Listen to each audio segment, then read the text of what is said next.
Barchaga xayrli kech. Assalomu alaykum va alaykum assalom. Hmm, Yaxshimisizlar? Omonmisizlar? Eng asosiysi daromaddanmisizlar degan savol.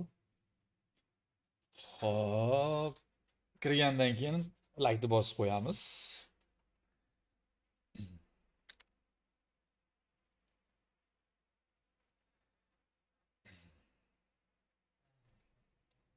Va nihoyat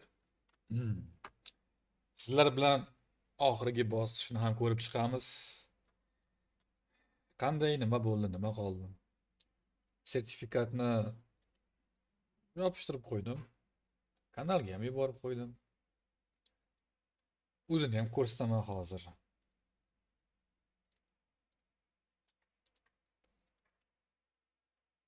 Xo'p, nimadan boshlasam ekan? Gapiradigan gap ko'p. Faqat diqqat bilan eshitamiz, laykni bosamiz. O'ylaymanki, sizlar uchun qiziq bo'ladi. Juda ham yaxshi, 25 ga juda ham yaxshi. Tilla mavzusi. Afsuski, biz tilla mavzusida kam gaplashamiz. Shuning uchun agar men tilla haqida gapirsam, butun auditoriyani yig'ib olishim mumkin. Unday qilish niyatim yo'q. Men ko'pchilikni qiynab qo'yganim yo'q. Tilada har kim ham ishlay olmaydi. Men har doim takrorlayman, bu narsa tilla yaxshi narsa, foydasi zo'r. Lekin juda ham katta bilim, tajriba plus katta depozit egasigina tilada ishlash mumkin. 1000, 2000, 5000 uzoqqa bora olmaysizlar, afsuski. Leverajni kattalashtirdim degani bu muammoni hal qildim degani emas. Shuning uchun agar tajriba kamroq bo'lsa, deylik depozit kichkina bo'lsa, 25 ming ham hatto tilla uchun kichkinalik hisoblanadi. Spotda savdo kirgan yaxshimi, Forexdan? Ikkalasi ham bir go'r. Qaysi daromad qila olsangiz bo'ldi. Xohlasangiz kriptoda ishlang, xohlasangiz futuresda, xohlasangiz aksiyada ishlang. Daromad qila olyapsizmi? Ishlavering, muammo yo'q. Hammasi bozor. Forex valyuta bozori, aksiya fond bozori, kripto bu kripto bozori. Demak, laykni bosamiz. Men sizlarga boshidan vaziyatni hammasini tushuntirib ko'rsatib o'taman. Yaxshilab e'tibor beringlar, yaxshilab qaranglar. Balki Funded Nextda jonli savdolarimiz deylik keyinchalik bilmadim qaysi mavzuda Fiverr keyingi mavzuda aytib o'tgandim. Fiverr'ning qoidalarini o'rganib chiqmoqdamiz. Oson emas Fiverr ham qoidalari biroz qat'iyroq. Shuning uchun o'ylab ko'ramiz. Balki 200 minglik hisobni Funded Nextdan olarmiz. Hozircha faqat 7-8 marta o'lchash jarayoni ketmoqda. Shunga sabr qilib o'rganamiz. Men tilada Funded Founded. Yaxshi. Spotda eng kami qancha depozit bo'lgani yaxshi. Shu 50 ming bo'lsa yaxshida spotda. Assalomu alaykum Anvar. Va alaykum assalom. Yaxshilik bilan yakunlik bo'lsa, men ham hozir kirib efirdan keyin. Vo. Unda boshladingmi? Sizlardan like, bizdan esa master klassda oxiri. Master klass allaqachon boshlangan. Azizlar. Master klassda oxiriga yetib keldik. Shuning uchun bo'ldimi? Boshladingmi? Hamma tugmalarni bosib bo'ldik. Hamma tayyor. Ko'ramiz nima bo'lgan, nima qolganini. Mana shu joydan boshlayman hozir va davom etaman. Xo'p, birinchi lotdan ikkita ishlayapman.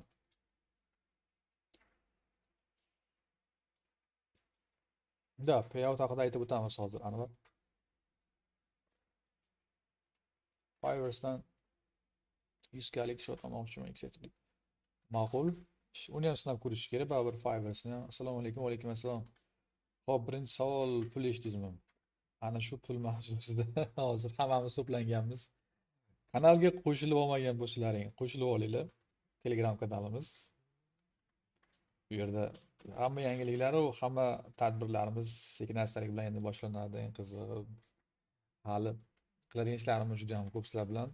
Vazifa, maqsad bizda yosh sohaga endi kirib kelgan treyderlarni imkon boricha qo'llab-quvvatlash, yordam berish, savollariga javob berish, kerak bo'lsa bilim berish. Nasib etsa uni ham boshlaymiz. Biroz sabr. O'zimiz uchun ham, boshqalar uchun ham hali manfaatli loyihalarimiz oldinda azizlar. Xo'p, fondingiz yaxshimi? Ha, yaxshimi? Foydalarini ko'rib chiqing-da, foizlarni ko'rib chiqing. Foizlarni ko'rib chiqsangiz, ya'ni deylik bir kunlik yo'qotilish miqdori pauzami yoki umuman yo'qoladimi? Misol uchun shunaqa joylar bor. 3%mi, 4%mi? 4% bo'lsa biroz yaxshi, sababi agar 3% dan ko'ra biroz sizda bosim yengillashadi. Bu degani 3 ming ham yomon emas, ya'ni 100 mingdan 3 ming ham 3% ham yomon emas, lekin bosimni pasaytirishga harakat qilish kerak. Imkon boricha bosimni pasaytirsangiz yaxshi ishlab ketasiz. Yetsangiz ayting akamardan. Hozir sizlar like bilan sabr qilinglar. 2 daqiqadan keyin hammasini boshlaymiz. Faqat to'planib olaylik. 20 kishimi, 15 kishimi bo'lib olaylik. Like'larni bosib tashlaylik. Forex'ni bu mavzuda gap ko'p. Agar gapiraman desangiz, bitta aniq yo'nalish topa olmaysiz. Shunga bunaqa mavzuda aralashib boshingizni qotirganingiz arzimaydi. Ishlayapsiz har holda. Eshitganingiz bilan ishlaydigan bo'lsangiz, demak hali niyatingiz qat'iy emasda. Xo'p. Like'ni bosamiz. 10 bitta like. Boshlayveramizmi? Boshlaymizmi? Azizlar, boshlaymizmi? Xo'p.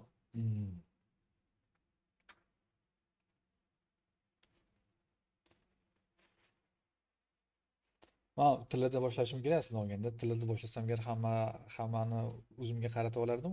Afsuski tillarni men tavsiya qilmaganim uchun ko'pchilik tillachilar tilda ishlamasak ekanu deyishadi. Sekin boshqa tomonga o'tib ketishlari mumkin. Hech qisi yo'q. Bu to'g'ri yo'l. Chunki tilda ko'pchilik zararda. Men plyusdaman deganlarim aslida zararda. Oxirini ko'rsatib bera olmaydi. Tarixni ko'rsatib bera olmaydi. Xo'p. 13 kishi boshlaymiz. Birinchidan hisobni ko'rib turibsizlar. O'sha noyabrda boshida olingan hisob o'zgargani yo'q. Noyabrda deganim sababi boshlanishda birinchi boshlangan paytda bu hisob nomer boshqa bo'lgan, login raqam boshqa edi. Biz master klassni noyabrning boshidan boshlaganmiz, ya'ni 2 etapli test bosqichini boshlagandik. Birinchisi 8% edi, ikkinchisi 4% edi. Biz 45 kunda 8% amalga oshirdik. Undan keyin adashmayotgan bo'lsam 15-16 dekabrda 4%likka o'tdik. yanvarning 5-kunlari, 6-kunlari adashmasam 4% testdan ham o'tdik. Va sizlar bilan birgalikda mana shu hisobni boshladik ishlashni. Bu 7-yanvar edi. Endi marhamat qilinglar. Qaranglar. Ochamiz, tarixni polni ochamiz. Yuqorini qaranglar, chap burchak yuqori 7-yanvar soat 9 da olgan ekanmiz. Ticket raqam va hokazo, depozit yuqorida 100 ming turibdi. Mana sizlarga to'liq ekran, mana sizlarga to'liq savdo tarixi, ko'pchilik qilmaydigan, qila olmaydigan va ko'rsatmaydigan ekran. Tarix va buni men ishonch bilan aytaman, buni ko'pchilik ko'rsatmaydi. Azizlar. Ko'pchilik ko'rsatmaydi bu narsani. Sababi qo'rqadi. Chunki jami hisoblab chiqsalaring, mana bu yerda tepa bilan past hisoblab chiqsalar, minuslarni odatda mana bu pastdagi raqam minus bo'lib chiqadi va oxir oqibatda shuncha gapirgan, maqtaganlar nima deganini bilmay qoladi. Bu aqlli odam pastda hammasini ko'rib biladi nima ekanligini. Afsuski bizgilar bu narsaga o'ta masamiki jiddiy qaramagani uchun o'ylashadi, hamma savdo qilib turganlar daromaddadir. Afsuski unday emas. Xo'p. Qaranglar. Demak biz jami men shu hisobdan $4788 chiqargan ekanman. Qachon? Sanani ko'ramiz. 28-yanvar. 28-yanvar kechki payt 4788. Eng qizig'i men chiqarganim yo'q. O'zlari 100 minggacha bo'lganini shunday ayirishgan, hisobdan chiqarib yuborishgan. Bu joyda to'xtatdik. Shu bilan biz to'xtadik. Boshqa bu yerda qiladigan ishimiz yo'q. Eslab qollaring, 4788 o'taman 63 sent hisobdan chiqib ketgan. Xo'p. Demak, hozirgi hisob holati 100 ming 0,000,000 ga qaytdik. Biz 0 ga qaytdik. Endi biz boramiz qayerga? Propni o'ziga boramiz. Mana bu yerda bizni hozirgi jonli efirimizni holati. Yaxshi. Like bosinglar azizlar, like bosinglar deylik-ku. Qaranglar. Xo'p, qani bitta fondit. Xo'p. Demak, 0dan xo'p, qaranglar. Bu yerda ham hamma narsa 0 bo'lgan, hamma narsa 00, hisob raqam o'sha o'zgargani yo'q. Men, ism, familiyam hammasi joyida, kunlar hammasi joyida va kunlik limit o'sha, max loss o'sha. Hali ishlatilgani yo'q bu hisobdan. Endi boshlaymiz. Demak, yangi bu. Biz tarixni ko'rishimiz kerak. Buning uchun biz ko'rib chiqamiz sizlar bilan birgalikda. Pul chiqarish joyini ko'rib chiqamiz. Va u joy mana bu joylashgan. Ajoyib. Qaranglar. Bu ikkinchi oyna, ikkinchi asosiy e'tibor qaratilishi kerak bo'lgan oyna. Eng qizig'i 5 daqiqada hammasi chiqib ketib bo'lgan. Lekin 5 daqiqa chiqib bugungacha men taxminan 2 soat vaqtimni sarfladim. Xo'p, nima uchun? Mana bu yerda ertalab mana bu summa turgandi. Ya'ni 3472 turgandi. Mana bu yerda ertalab turgandi. Xo'p, bu pastdagilar kichkinalari nima? Iyul oylarida, ya'ni 6 minglik hisobdan chiqarilgan kichkina summalar, unga e'tibor bermaysizlar. Xo'p, mana bu yerda, ya'ni mana bu ramkaning ichida chiqarish degan tugma bor. Chiqarishni bosganda men o'ylagandim USDT ga chiqadi deb o'ylagandim yoki USDC ga. Bu katta ehtimol men USDT ga chiqarardim. Lekin USDT degan variant yo'q edi u yerda. Rise bor edi. Rise bu alohida pulni chiqarib berish uchun ko'prik vazifasini bajaruvchi kompaniya ekan men bilsam. Rise'dan e'tibor ber. Rise'dan men agar tushunmaydigan odam bo'lsa qiyin ekan. Rostni tushuntirib o'tish kerak. Agar kriptovalyuta qanday ishlashini, mana bu saytni qanaqa ishlashini ingliz tilini bilmaydigan, chunki ingliz tili, rus tili, agar mana bu odam qiynalsalaring rus tiliga o'tkazib olinglar. Ketma-ket hammasini to'g'ri bajarishlaring kerak, ma'lumotlarni kiritish kerak bo'ladi. Ko'cha, qayerdagisizlar, kimsizlar, qayerdasizlar, telefon raqam, pochta raqam, hammasini to'g'ri pasport bo'yicha kiritish kerak bo'ladi va yuzlaringni ham ana bunday skaner qilib oldi Rise'dan ro'yxatga o'tayotgan paytda. Chunki pulni chiqarish paytida faqat Rise tanlovi bor edi xolos. Menga hozir yozishdi, men ko'rsataman. Agar bu yerga yozgan bo'lsa, men ko'rsataman. Bitta yo'q edi, eng qizig'i mana bu 3 xil tanlov tanlashingiz bor deb menga aytganda, 3 xil tanlov yo'q edi, hech qanaqasiga. Bir xil tanlov bor edi xolos. Rise bor edi xolos. Hop, ko'rsataman. Funded Next provides a variety of payout or reward methods to ensure traders have flexibility when accessing their profits. These methods include USDT, ERC, Tron, bu Ether, bu Tron tarmog'i, USDC, bu ham Tronga qarashli va RiseWorks. Aslida olganda hammasi bo'lishi kerak edi, mana bunga o'xshatgan holatda. Lekin yo'q edi. Tanlov faqat Rise'da bor edi xolos. Rise'ga alohida kirib, ro'yxatdan o'tib, ana undan keyin Rise'ga o'tkazilgan. Rise'ga o'tkazilayotgan paytda ham 3472 ni 3,5% yechib olingan provayderning hisobiga. Provayder kim? Rise. Yoki Rise'ga o'tkazib bergani uchun Funded Next o'zi olyapti u pulni. Qaranglar. Qaranglar. Diqqat bilan 3472 ayrilgan 3,5%. 3,5% teng. Mana olgan summam shuncha. E'tiborlaring uchun. Mana olgan summam shuncha. Bundan ko'p emas, kam emas. O'ylaymanki like bosyapsizlar. Like'ni bosinglar azizlar. Like'ni bosmasalaring bo'lmaydi. Asosiysi yana oldinda hali. Like'ni bosinglaring. Like'ni bosib qo'ying. Davom etamiz. Xo'p. Demak, menga tekkan summa qancha ekan? Qancha ekan azizlar? Qancha? 3 ta like yig'dikmi? 13 ta like. 25 kishi ko'ryapti 13 ta like. Unaqa emasdi. Va alaykum assalom, Sher.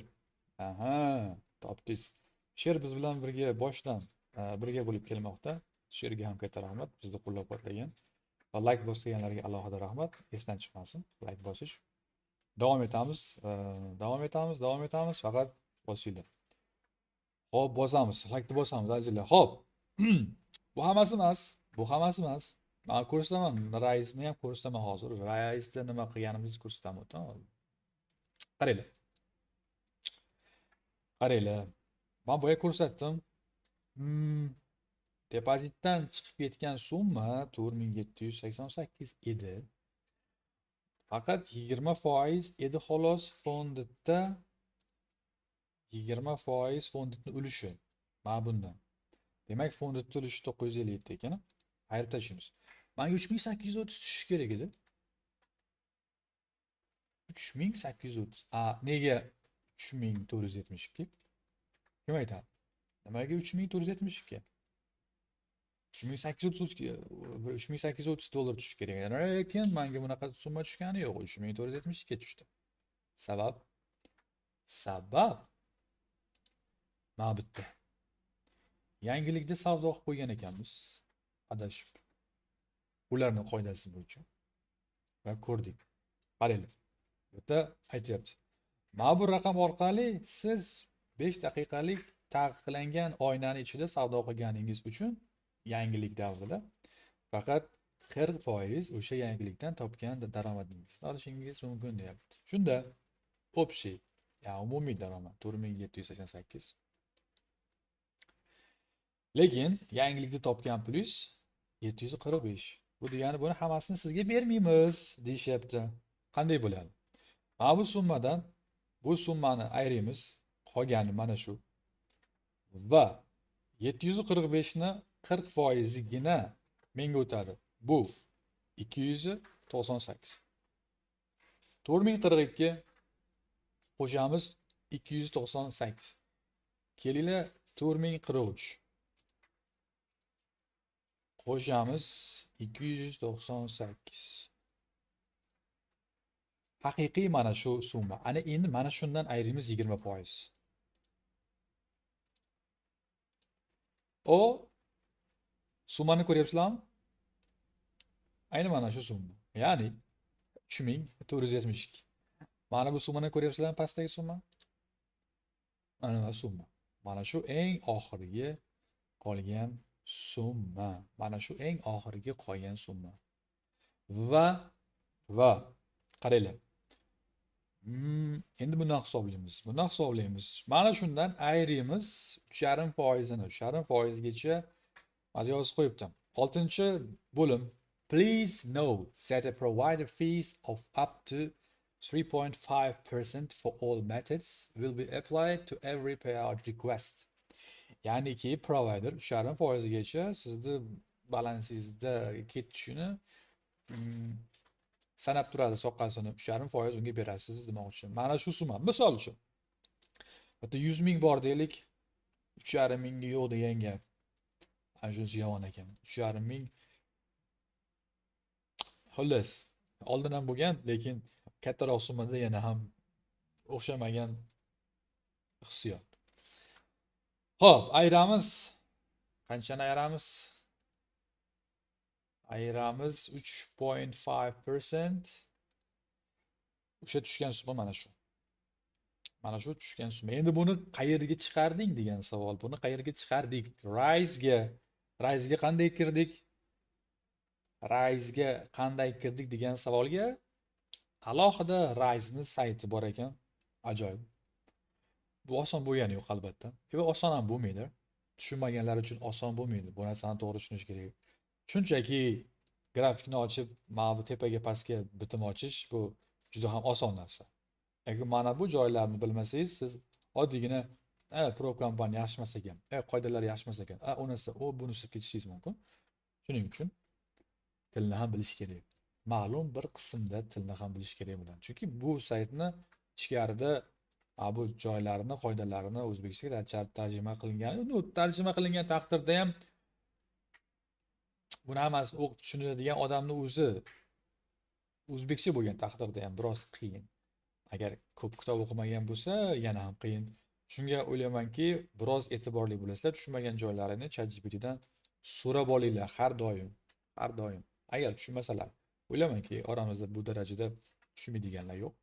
Shunga azizlar, davom etamiz. Davom etamiz. Sizlar layklarni yog'diringlar emas, layklarni yog'diringlar. Ajoyib. Xullas, tez gapirganda so'zlarim chalkashib ketadi. Xo'p, layk unitda zo'r gap bo'lishi mumkin emas. Davom etamiz. Qaranglar. Rice sahifasi. Xush kelibsizlar Rice'ga. Bu meni sahifam. Bugunni o'zidayoq ochilgan, bugunni o'zidayoq hammasini hal qilingan yo'nalish. Faqat bu yerda pul qayerdan kelganini, haqiqatan sizga pul kelgan degan joyini ko'rsatib o'tmoqchiman. Invoice degan joyda bor. Qaranglar. Xo'p, menga boya hisoblab berdim. Ekranni hisoblab berdim. 29-yanvar turibdi 2026-yil Funded Next'dan complete, ya'ni kelib tushgan summani ko'rsatib turibdi. 3351 ko'rsatib turibdi bu narsa. Bor ekan, menga kelibdi mana shu. Buni keyin o'zaro sekin astalik bilan boshqa yo'nalishga yo'naltirish mumkin. Boshqa, ya'ni sizga yaqinroq bo'lgan hisobga. Eng qizig'i yo'naltirish ham agar. Bu eng qizig'i oraliqdagi ko'prik. Bu to'g'ridan to'g'ri hisobingiz emas. Bu hisobdan ham chiqarish kerak bo'ladi summani. Eng qizig'i aslini olganda bitta orada qo'shimcha ko'prik hosil bo'ldi. Aslini olganda agar to'g'ridan to'g'ri kripto hamyon bo'lganda edi, kripto hamyondan kartaga chiqarib olish imkoniyatini ko'rsa bo'ladi. Lekin bunda unaqa narsa yo'q. Bunda endi bundan kripto hamyonga o'tkazish kerak bo'ladi. Ana undan keyin kripto hamyondan uni kartaga o'tkazish yoki qanaqadir naqdlashtirishni o'ylash mumkin. Lekin ungacha buni bilib olish kerak. Endi agar men pul chiqaraman desam, pul chiqaraman desam, qaranglar. USDC Coinbase Amerikada tashkil topgan bu birja Arbitrum bilan yaxshiroq ishlashar ekan, munosabatlari Arbitrum bilan yaxshi ekan. Menimcha Rise'ni o'zi ham Arbitrumni qandaydir tarmog'i yoki o'zi kompaniyasi tashkil topgan ko'prik tarmoq kompaniya. Xo'p, yoki bank o'tkazmasi, bank hisob raqamlaringga bu 2-3 kun vaqt olishi mumkin bo'ladi. Bankka borib olishlari mumkin, karta bilan va hokazo va hokazo. Uchinchisi bosamiz. Bosganlarimizda Arbitrum USDC Free Instant USDC ga chiqarib olish mumkin ekan. Bir pasda, ya'ni soniyalarda o'tib ketadi. USDT free, ya'ni tekin, bepul, chunki bu yergacha kelgungacha sizlarning 3,5%laringni olib bo'ldi. Agar qaysidir bo'lsa, Arbitrum tokenga chiqarmoqchisizlar yoki USDC ga chiqarmoqchisizlar yoki USDC ga chiqarmoqchisizlar, farqi yo'q, hammasi bepul. Tushunarli? Efir, USDT qaysi bir sizlarga qulay bo'lsa, chiqarib olishlaring mumkin. Bu Rise edi.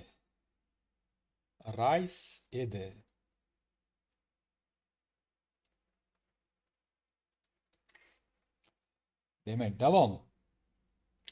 Fonddan kelgani sinab olish uchun chiqarilgan summa, hammasini chiqarilgan summa. Va oxirida kulminatsion nuqtasiga yetib keldik.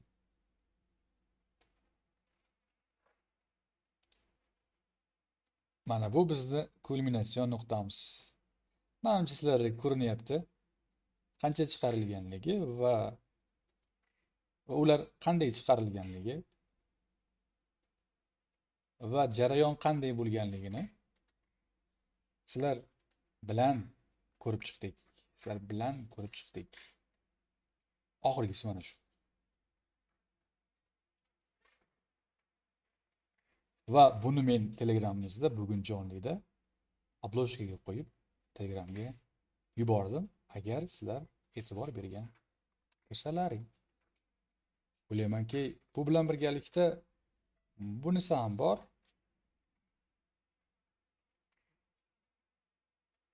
Xullas, men sizlarga aytgan, va'da bergan 2 oy oldin, yaqin 3 oy oldin va'damni bajardim. Hammasini noldan ko'rsata oldim. Savdo jarayonlarim, chiqarishgacha bo'lgan holatlar,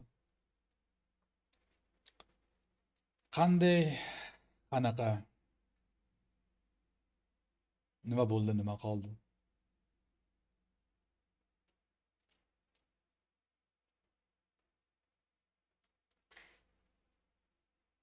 O'ylaymanki, sizlarga bu tarixiy jarayonlar hammasi ma'qul keldi deb o'ylayman. O'ylaymanki, biz bilan mana shu 2,5-3 oy davomida noldan boshlab birinchi bosqich testni 8% o'tganimiz, 4% o'tganimiz va jonli efirlarda birgalikda biz bilan birga qatnashgan, bizni qo'llab-quvvatlagan barchaga rahmat aytamiz. Biz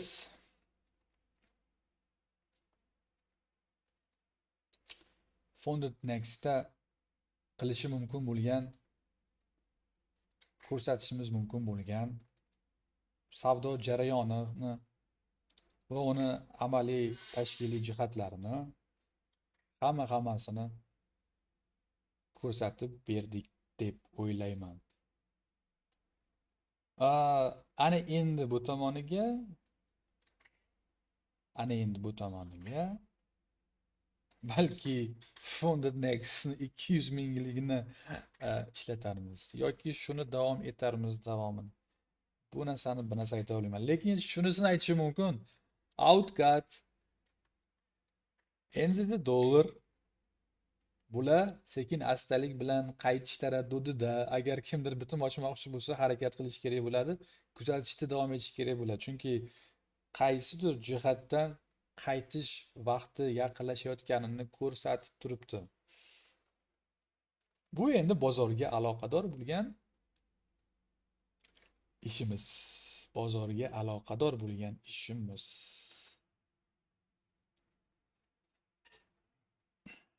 O'ylaymanki, boshqa isbotlaydigan, boshqa nimadir ko'rsatadigan hech nima qolmadi. Hech narsa qolmadi. Chunki agar noyabrni boshidan hisoblaydigan bo'lsak, hozirgi yaqin 5% bilan oldingisi hammasi bo'lib 13%, deyarli 18-19% 3 oyda o'rtacha oyiga 6-6,5% balans saqlagan holda hammasini amalga oshirib keldik. Undan keyin ham ketaveradi bu narsa. Shu paytgacha ko'pchilik, men bilaman, ko'pchilikda yetarli real hisobda ishlash uchun depozit yetarli emas.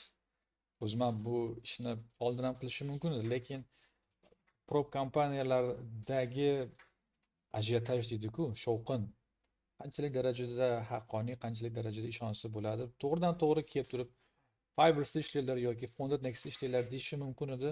Men unday qilmadim. Men oldin o'zim amalga oshirdim va sizlarga aytdim va sizlarga buni isbotlab berdim. Orada o'zimni bilimimni, o'zimni tajribamni, o'zimni natijamni qanday ekanligini ham isbotlab berdim. Hammaga ko'rsatgan holatda, hammaga aytgan holatda, hech narsani yashirmagan holatda, minuslarni ham ko'rsatgan holatda, plyuslarni ham ko'rsatgan holatda. O'ylaymanki, boshqa savol yo'q. Bo'lishi ham mumkin emas. Yana qanday savol bo'lsa, berishlaring mumkin. Men qo'limdan kelgancha javob berishga harakat qilaman. Alaykum assalom. Viza karta yo'q edi-da. Qani endi viza karta bo'lsa, men ham chiqarardim. Abdul Jayid kim? Abdulla Jayid mana shu Fondetni katta ehtimol direktorlaridan, boshlig'idan, balki rahbari bo'lishi mumkin. Hamma nimada uni imzosi bor, sertifikatda. Xo'p, rahmat. Olqishlar uchun rahmat, layklar uchun rahmat. Xo'p, Mirzoqov, alaykum assalom. Tilla ko'tarilish davom etsa, aut paralari korrelyatsiya bo'lib, ular ham o'sib boryapti-da, ular ham oshib boryapti. Shuning aut pul chiqardingizmi? Pul chiqardim-ku, ko'rmadingizmi? Ko'rsatib berdim-ku. Biroz orqaga qaytamiz. Agar kimdir ko'rmagan bo'lsa, biroz orqaga qaytaramiz yoki boshdan ko'ramiz. Chunki ko'p narsa aytib o'tildi, sizlarga aniq qiziq bo'ladi. Aniq qiziq bo'ladi. Yo'q, Stellar Light'da 15 profit share yo'q. 15% yo'q Stellar Light. Anu nimada bor? Stellar 1 bilan Light, 1 bilan Step, 1 bilan Step 2 da bor. Step umuman Stellar Light'da o'zida yo'q. Eng qizig'i 15% ni ham birdaniga bermaydi. 3-chi, 4-chi pul chiqarib turgan paytlaring o'sha bilan qo'shib beradi. Aynan mana shu haqida gapirdim, 3-chi, 4-chi nimada qaytarib beradi, chiqarishda. Zapis qilyapsizmi? YouTube'da qoladi bu. Mirzohid YouTube'da qoladi. Assalomu alaykum, tabriklayman. Rahmat Husniddin, va alaykum assalom. Fonded.Next'ga yana 100 ming oling. Harakat qilamiz, olamiz, muammo olish. Men Step 2 olganman, menga beradimi? Beradi. Faqat aytayapman, 3-chi, 4-chisida beradi xolos. 3-chi, 4-chi chiqarishingizda qo'shib beradi foydangizga. Bu yerda ham bitta nima aytsamki, aqlli yurish, aqlli o'ylanma desam to'g'riroq bo'ladi. Sababi nimaga birinchisida bermaydi? Sababi siz 3-chisigacha borguningizgacha hisobingizni yeb qo'yishingiz mumkin. To'g'ri ma'noda tugatib qo'yishingiz mumkin bo'ladi. O'sha to'lagan pulingizni ham keyin qaytarib ola olmaysizda. Nima uchun birinchisida bermaslikning sababi shu. Prop hisob kompaniya ochganlar aqlli odamlar. Ular nima qilayotganini, qanday qoidalarni qo'yayotganini juda ham yaxshi biladi. Shot olgan pulni qachon beradi? Buni aytib o'tdim. Tabrik, katta rahmat. Fiverr oling yoki uni ham ko'rsating iloji boricha. Fiverr'ni ham olamiz. Nasib etsa, lekin hozir ham o'rganish jarayonidamiz. Shoshayotganimiz yo'q. Rostini aytsam, shoshayotganimiz yo'q. Albatta, unda ham nimadirlar bo'ladi. Aniq qoidalarini ko'rish kerak. Qat'iy qoidalarini ko'rish kerak bo'ladi. O'qib chiqish kerak bo'ladi. Bir hafta 10 kun bemalol o'sha qoidalarni o'rganishga, vaqt sarflashga arziydi. Shuning uchun shoshilmaylar. Probga endi ishonasiz. Probga vaqtinchalik ishonaman. Chunki probni ochganlarga ishonch hech qachon bo'lmaydi. Xohlagan payt qoidani o'zgartirishi mumkin. Xohlagan payt. Lekin berganda olib qolish kerak, urganda qochib qolish kerak. Mana shu narsa va shuning uchun diversifikatsiya qilish kerak. Nima uchun Fiverr'dan ham hisob ochamiz deganing sababi shu, aslini olgan. Ya'ni bo'lish kerak. Daromadni, boshqa hammasini. Xo'p, assalomu alaykum, va alaykum assalom. Shunday bo'ldi, next qulayligi yoki yaxshimi, men oxirida kirib qoldim. Hash haqida, CryptoProbe u haqida nima deysiz? Hech yaxshi narsa, qachonki 150 punktdan yuqori punktda daromad qilib turgan bo'lsangiz, 70-80 punktda hech qilish kerak emas, tinchgina bitini yopish kerak. CryptoProbe u haqida nima deysiz? Yo'q, u narsani eshitmagan ekanman. Men hech haqida ko'rib qoldim xolos. Hejlash yaxshi, lekin hash kripto haqida uni bilmayman. Rosti ko'zim bilan ko'rganim yo'q, tekshirib ko'rganim yo'q, sinab ko'rganim yo'q. Sizlarga narsa ayta olmayman. Men faqat tekshirganimni, ko'rganimni, qilganimni aytishim mumkin shu paytgacha. Bilimlar ham shunga qarab beriladi. Ko'rganim, bilganim daromad keltiryaptimi, uni bilim qilib berish mumkin. Endi intizomni shakllantirish biroz qiyinroq. Uni biroz vaqt oralig'ida shakllantirib olamiz, xudo xolisa. Fiverr qachon olasiz? Yaqin kunlarda olamiz uni ham. Disiplin yaxshi ekan aka sizda. Disiplin ancha kalitlarni qulfi desam, teskarisi ancha qulflarni kaliti. Salom. Qilichbek, va alaykum assalom. Nimaga reysni tanladingiz? Zo'r tomoni nima? Qizig'i, men chiqarayotgan paytim faqat reys bor edi xolosda. Reysmi? Rice. Boshqasini chiqarib bermadi, faqat Rice'dan degan joyi bo'ldi xolos. Boshqa tanlov yo'q dedi, faqat Rice bor edi xolos. O'sha joyini ham kerak bo'lsa, men yozib olganman. Uni endi YouTube'da jonli emas, lavha sifatida, video sifatida joylaymiz. Men uni jarayondan qanday o'tganini nasib etsa serverda iltimos qilamiz. Yaxshilab shaxsiy ma'lumotlarni joylab turib, keyin video tariqasida yuboramiz. Buning uchun Telegram kanaliga kirib olinglar. YouTube kanaliga a'zo bo'lib olinglar. Esdan chiqmasin. Agar sohani yaxshi mutaxassis bo'laman desalaring, ishonamanki, albatta sizlarga foydamiz tegadi. Bunga hech qanaqa shubham yo'q. Oldin ham bo'lmagan, faqat quruq gapirish noto'g'ri-da. Quruq gapirish yaxshi emas. Oldin nimadir isbotlab turib, keyin gapirsa chiroyli bo'ladi. To'g'rimi? Oldin isbotlash kerak, keyin gapirish kerak. Isbotlamasdan turib, men nomer 1 intizom, bu narsa bilan uzoqqa borib bo'lmaydi, uzoqqa bormaymiz ham. Shunga qilayotgan ishlaringni astoydil qilish kerak. Yaxshi niyat bilan, intizom bilan o'zlaring boshqarishni unutib qolmasdan, kim ekanliklaringni va maqsadlaringni unutmasdan davomiy, qat'iy borishni o'rganishlaring kerak. Trader deyarli hamma yo'nalishda, agar trader bo'lgan bo'lsa, o'sha odam deyarli har qanday yo'nalishda muvaffaqiyatga erishishi mumkin. Chunki uni intizomi, uni qoidalari butun hayot qoidasi bilan, qonuniyatlari bilan deyarli chambarchas. Esdan chiqmasin, barakasini bersin. Rahmat. Havas qildim. Menga ham nasib qilsa, nasib qiladi. Xudo xohlasa nasib qiladi. Qat tushundim. Sog' bo'ling. Qancha oylik daromad reja qilgansiz? Oylik daromad reja qilinmaydi. Bersa birinchilardan o'zim olaman.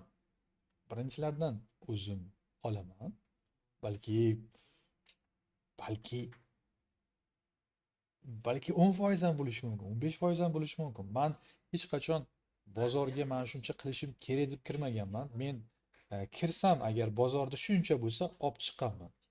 Mana shunday bo'lishi kerak. Agar bozordan shuncha olaman desangiz, demak siz yo'q joydan ham bitim ochishingiz kerak bo'ladi-da. Agar bozor qancha bersa, agar shuncha olaman desangiz, demak daromad bo'ladi.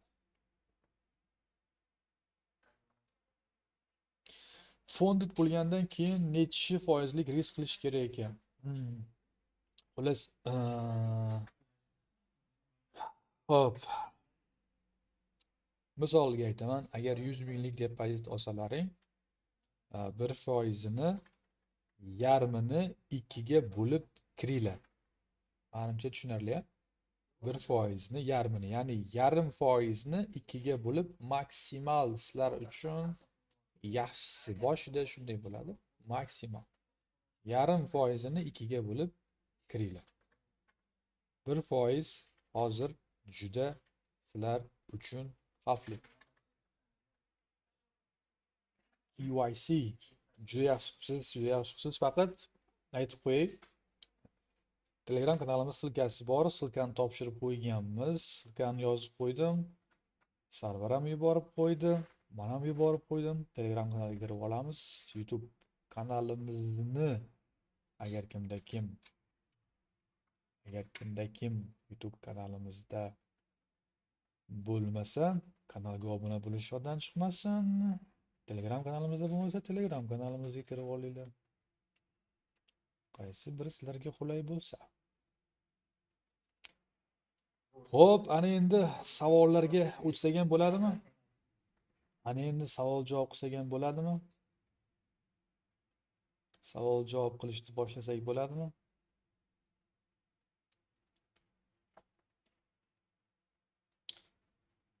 Xo'p.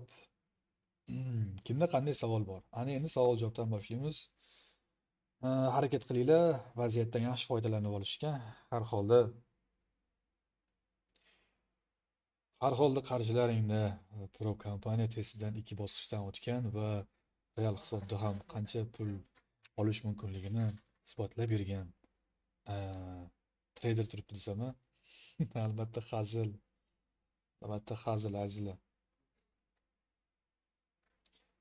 Albatta hazil. Nima savollaring bo'lsa berishlaring mumkin. Men esa javob beraman. Qo'limdan kelgancha, shunda ham qo'limdan kelgancha like bosmagani like bosamiz, obuna bo'lamiz. Rostiga biroz xatoroq gapirdim shekilli. Sarvari. Hozirgina haligi tashkillashtiraylik. Supam. Pro kompaniyada bir kunlik ochiq silkalardan bo'ladimi yoki yopilgan yo'qmi? Bir kun, misol uchun bugun ertalab bitim ochishni boshladingiz, 4800 minusdasiz. Yana bitta bitimingiz bor deylik, u bitimingiz ham minusga kiryapti, 4900 bo'ldi, общий hammasini hisoblaganda minus.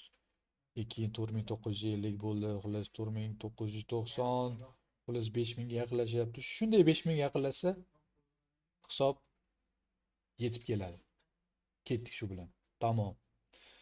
0.25 dan yoki 0.5 dan, menda 0.25 dan 0.25 dan 0.50 emas. Qancha depozit bo'lishidan qat'iy nazar shuni hisoblanglar. 1%ni yarmini 2 ga bo'lib.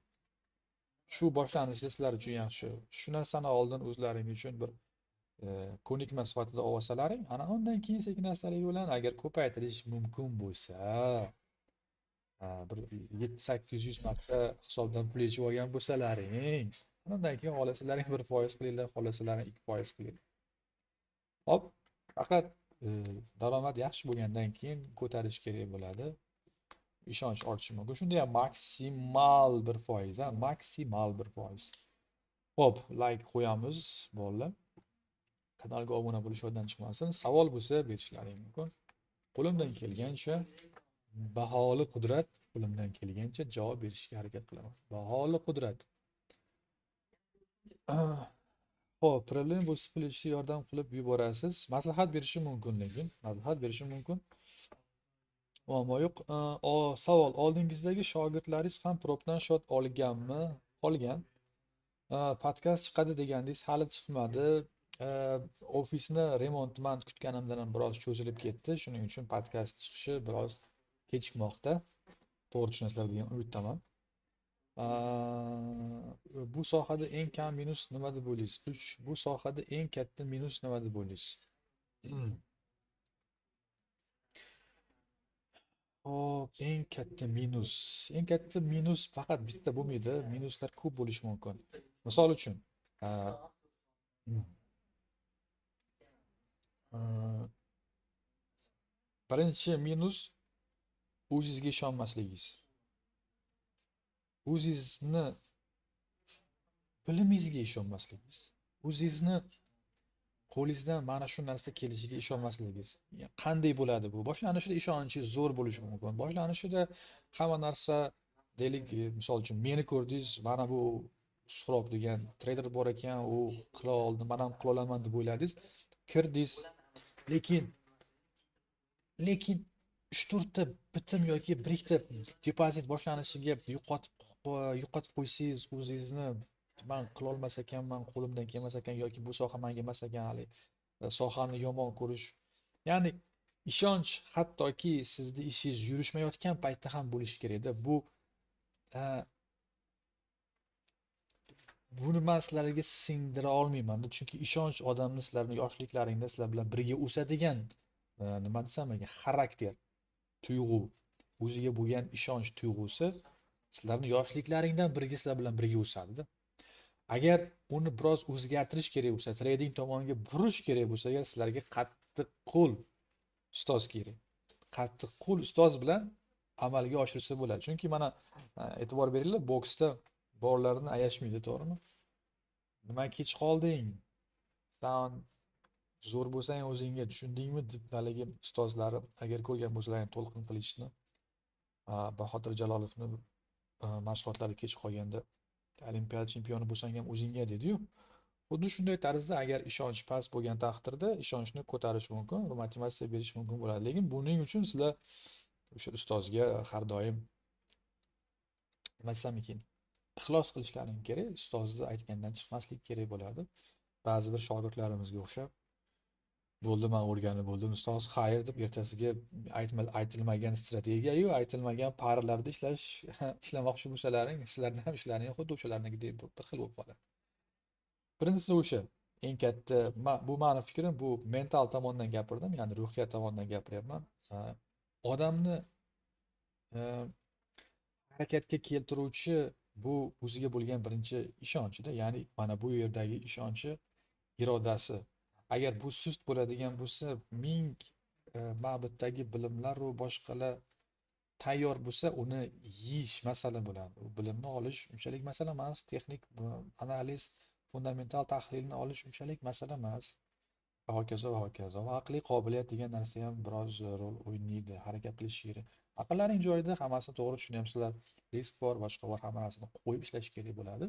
Demak, shu narsani qilishimiz kerak bo'ladi. Sizga offlayn shogird tushsa bo'ladimi? Albatta bo'ladi. Faqat to'lov qimmatli qilmasa bo'ldi. Siz lekin 100 minglik haqida aytdingizda, 1% ni 2 ga bo'lib, uni hamma 2 ga bo'lib 0.5 ham bor ulargacha. Qarang. Agar 25 ming haqida gap ketsa, agar uni 1% 250 bo'ladi. 250 ni yarmi bo'ladi 125. Demak, 125 ni 2 ga bo'lish kerak bo'ladi. Shu. Chunki depozit undan kattasi riskni ko'tarmaydi-da. Siz hech bo'lmasa 10 ta kirish uchun, kamida 10 ta 15 ta kirish uchun sizda zaxira bo'lishi kerak. Misol uchun oldidagi 3 ta 4 ta bitim minus bo'lib qolsa, agar siz agar 1% dan 1% dan emas, eng qiziq qarang, 0.5 dan ya'ni 0.5% dan kirganingizda 3-4 ta bitim zarar bo'lib qolsa, 2% yo'q deganida, bu sizda o'ta katta bosimni keltirib chiqaradi. Shuning uchun 0.5 ni yarmiga bo'lish kerakda. Yozib qo'yibsiz-ku, 0.25 bo'ladi. 0.25 dan boshlash kerak ishlashni. Depozitingiz shunga yarasha. Misol uchun menda deylik, misol uchun aytaman, menda 100 ming bor deylik. Menda 100 ming bor. Men 100 mingni 1% olaman. Misol uchun aytaman. Bu 1000 bo'ladi. 1000 ni 2 ga bo'laman, bu 500. 500 ni yana 2 ga bo'laman. Bu 0,25 dan to'g'ri keladi. Bu menda 250 dollardan to'g'ri keladi har bir bitimga. Lekin men orada tajribadan kelib chiqqan holda 0,3 ishlatishim mumkin. 0,35 ishlatishim mumkin. 0,40 ishlatishim mumkin. Lekin maksimum harakat qilaman 1 dan oshirmaslikka. Maksimum harakat qilaman. Chunki o'ta juda ham kamda. Bosimga tushib qolmasligi kerakda. Bir kunda hech qachon, misol uchun, ikkita bitim ochilgan, misol uchun bitta joyda, bitta sessiyada, bitta yaxshi vaziyatga keldi, bitim ochilgan, lekin boshqa parada ham xuddi shunga o'xshagan ajoyib go'zal vaziyat bo'lsa kerak, bu degani ketdik 3 tomonga ham degani emas. Oldin ochgan bitimlaringni yopasizlar, natijasini olasizlar, keyin ma'murga qaytib kelasizlar. Ungacha anu bitim yopilmagungacha boshqa bitim ochishga haqlaring yo'q. Umuman.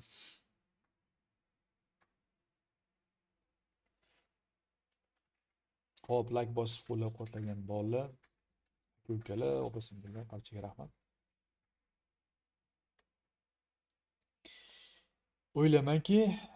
O'ylaymanki, barchasi tushunarlik bo'lmoqda.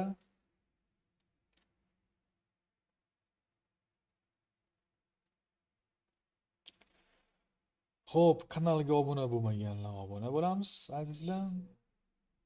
Va Telegram kanalga ham 60 dollar bilan birga to'g'ri 250 bo'ladi.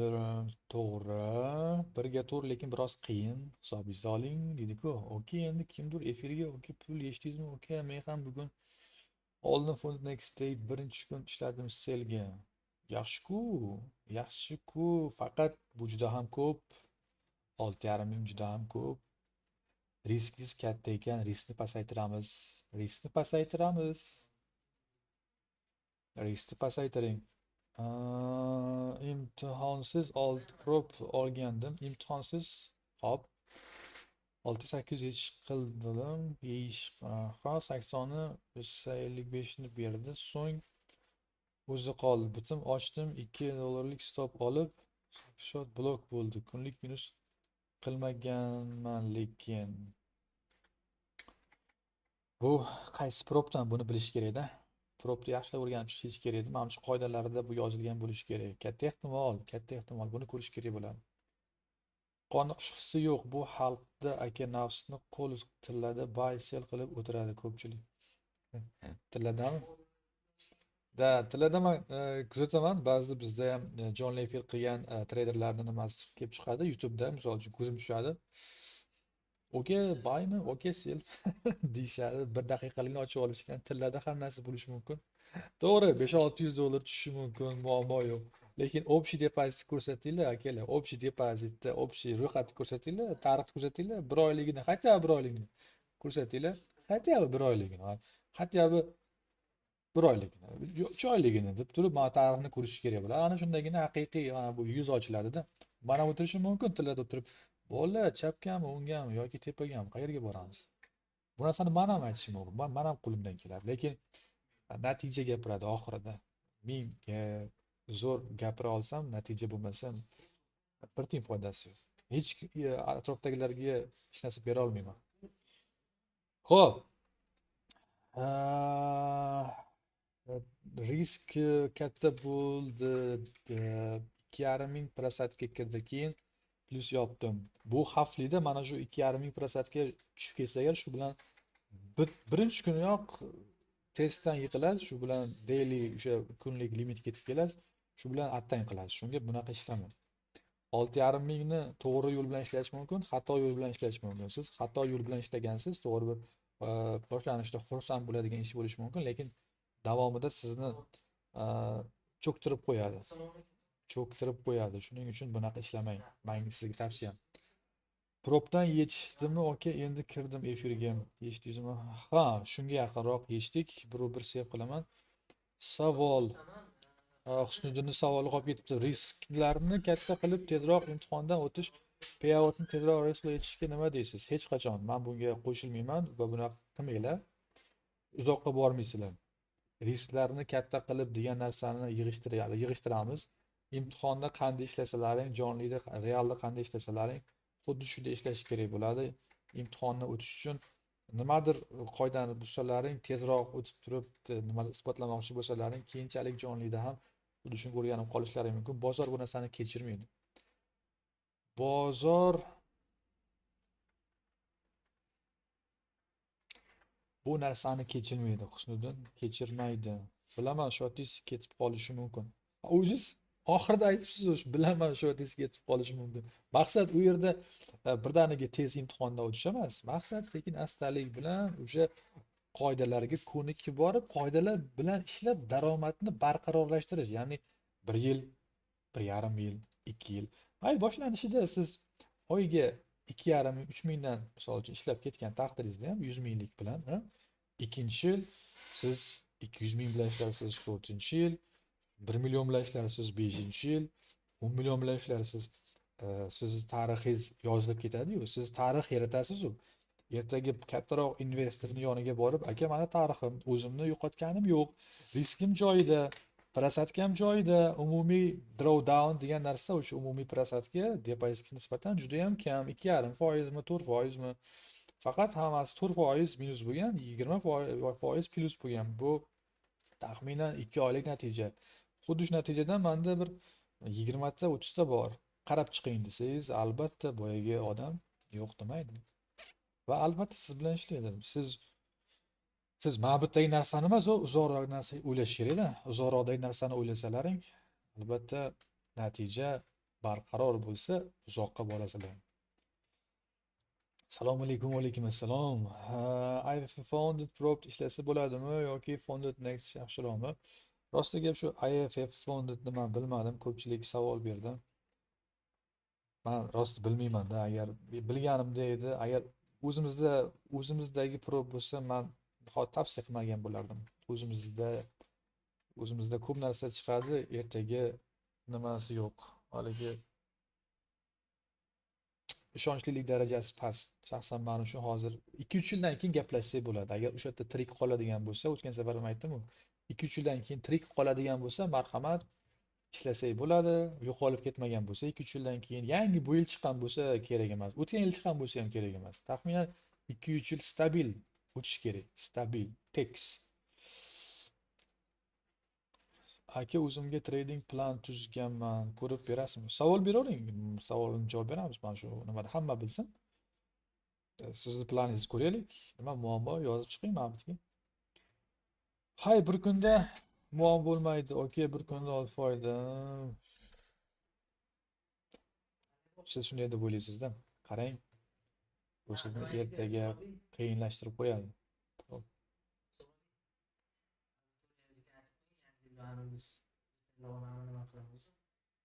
Yomoni maqsad bilan shug'ullanayotganimiz bilan nima? Mujrimimiz tayyor bo'ldi. Renderni boshlayapmiz. Menga efirlaringizda siz kasbini berasiz. Bo'ldi. Biz jamoa animatsion yo'nalishida bir ajoyib bolalarni animatsion yo'nalishida multfilm tayyorlaganmiz. Bu biz jamoa, katta jamoa, faqat treyderlar jamoasi emas. Bu yerda 2-3 ta kompaniya bitta joyda.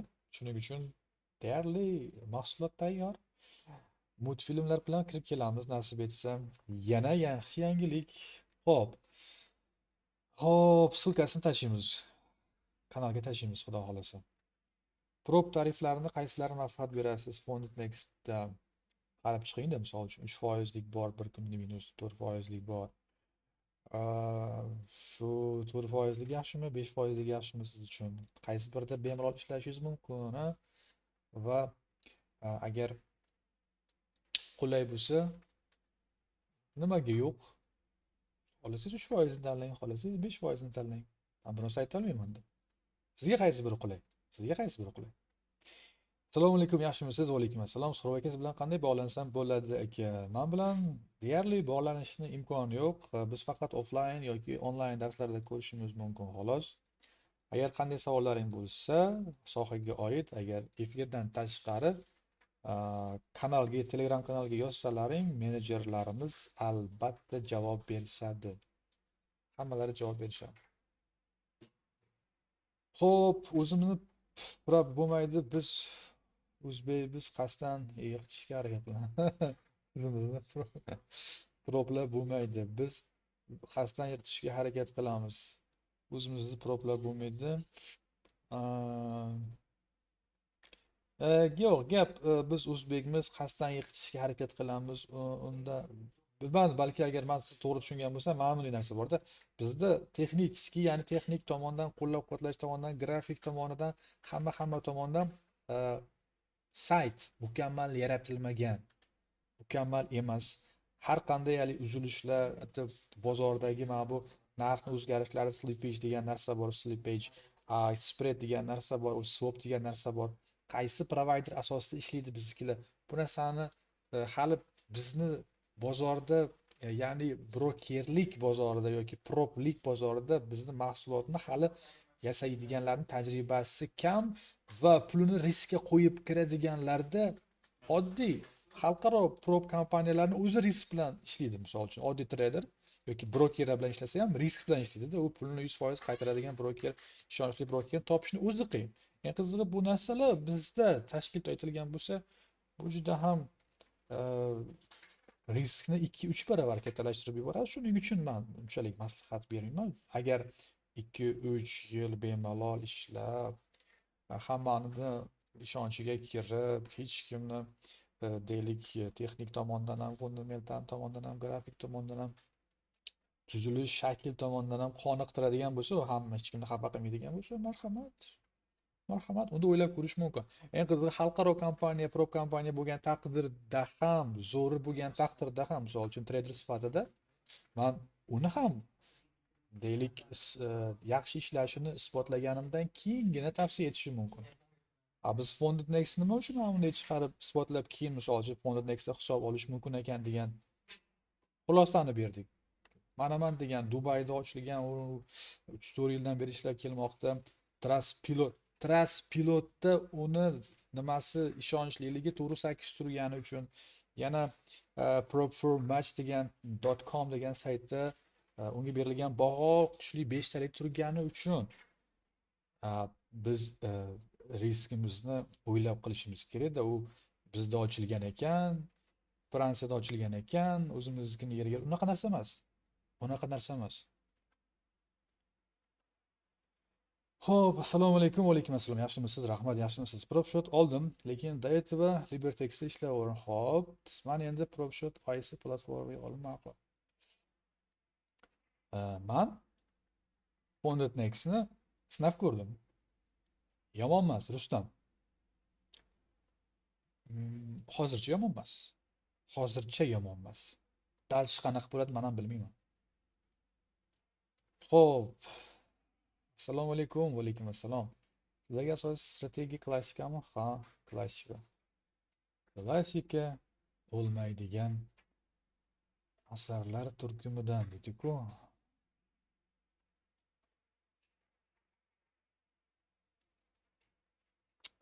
O'ylaymanki, layklar ko'payib ketdi. Xo'p, bir 40 ta 45 ta layk bo'lsa agar bozorga borib sotaman. Shunga sizlardan so'rab qo'ygan bo'lardim. Laykni ko'paytirib beringlar. Propdan yetgan summa kamlik qiladi, laykni ham borib sotaman. O'ylaymanki, bu hazil. Laykni bosamiz, hech kim kam bo'lib qolmaydi degan umiddaman. Savollaring bo'lsa berishlaring mumkin. Bugun qancha bo'ldi efirni boshlaganimizga? Ro'parasi 1 soat bo'libdi. Davom etamiz. O'tgan efirlarda biz yarim soat 40 minut efir qilayotgan edik. Uzoqroq efir qilishga sababim yo'q edi. Meni ishlarim ham bor. Shuning uchun qisqaroq ketgandek o'ylaymanki, bugun agar layk ko'paysa, ko'rib turganlar ko'paysa, savol yaxshi bo'lsa, nima uchun yo'q, qolmaslik kerak? Qolishi kerak, sizlar savol javob qilamiz. Kanalga obuna bo'lish yoddan chiqmasin. Ya'ni Telegramga ham, YouTube'ga ham agar bizni birinchi marta ko'rayotgan bo'lsangiz, albatta trading yo'nalishida sizga ma'lum bir jabhalarda qo'limizdan kelgancha yordam bera olamiz.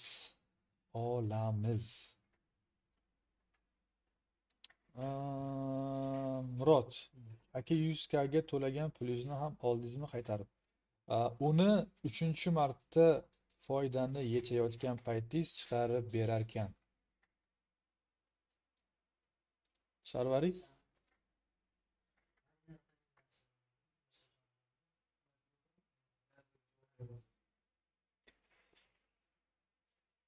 men birinchi marta mana shu bugungi qilgan deylik qaytarib olishda foydani qaytarib olishda chiqarib beradimi deb o'ylagandim. Yo'q, qoidasini o'qib chiqsam 3-martasida chiqarib beramiz yozib. Order flow haqida qisqacha tushuntirish bering, keyin zo'r manfaatli bo'lsa. Zo'r manfaatli order flowmi? Eng qizig'i order flow bilan ishlamayman.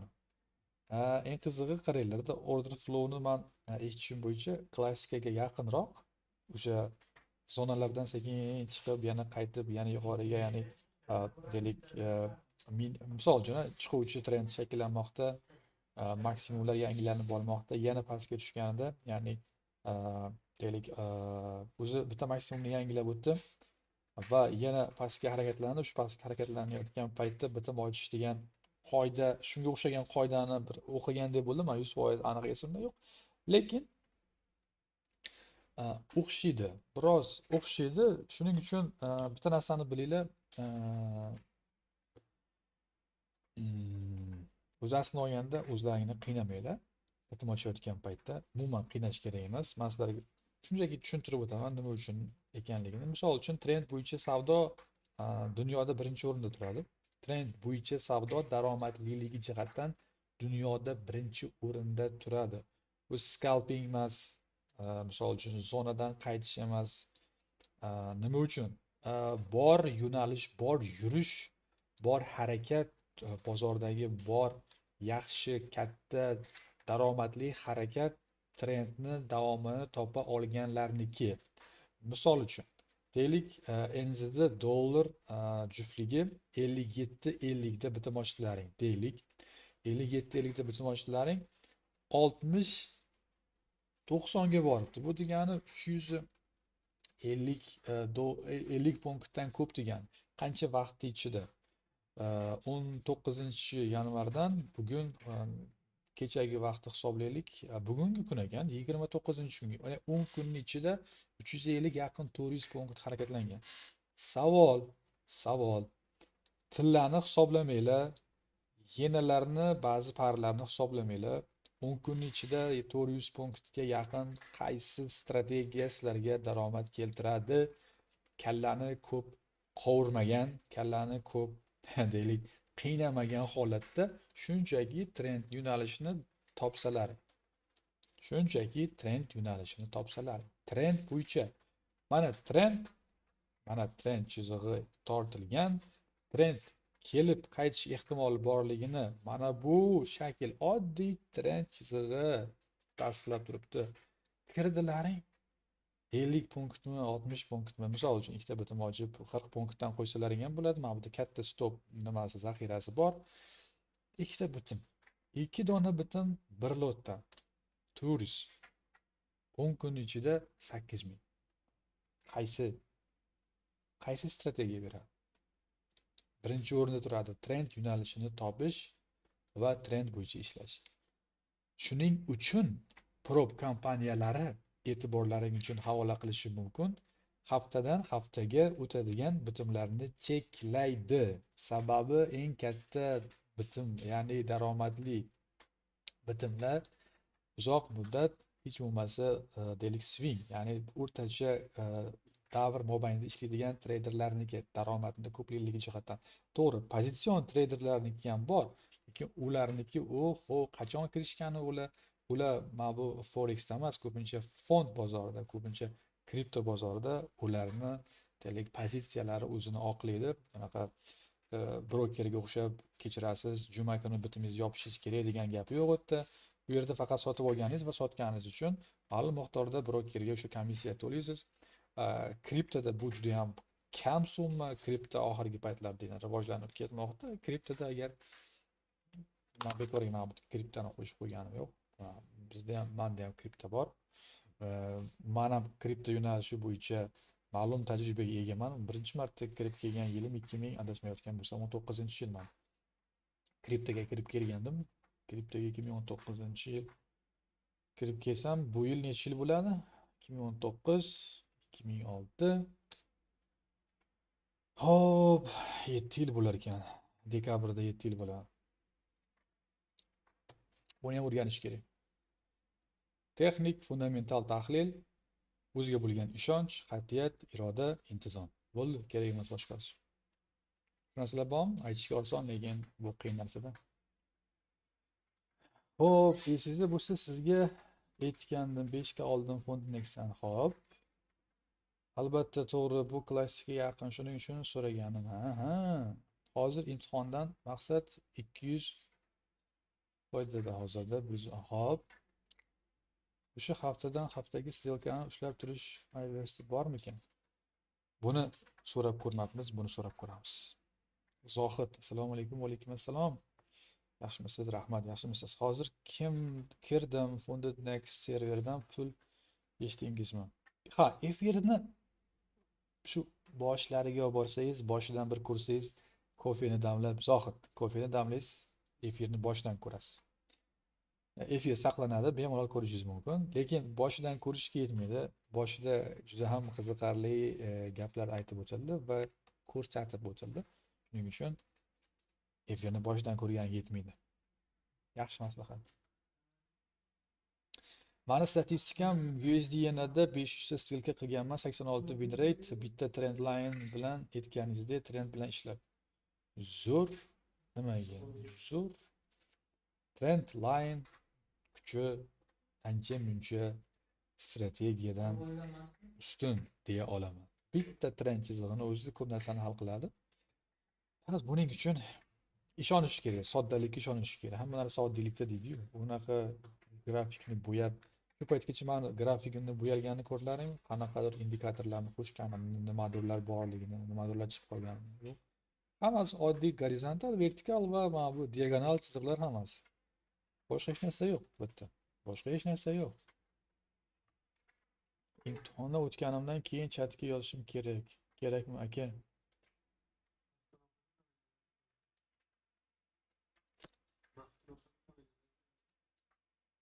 Dodoxona.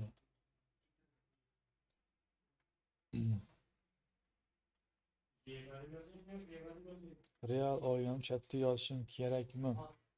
Real olganingizdami? Yozishingiz kerak.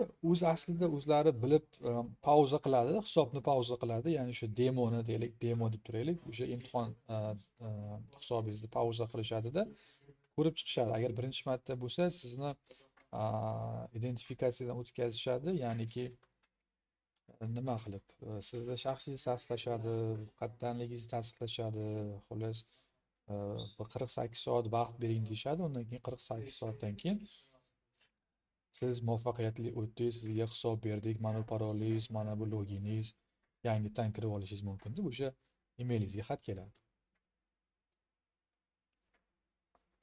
Fondit bilan gaplashishim kerakmi? Ayni shuni aytib o'tdim.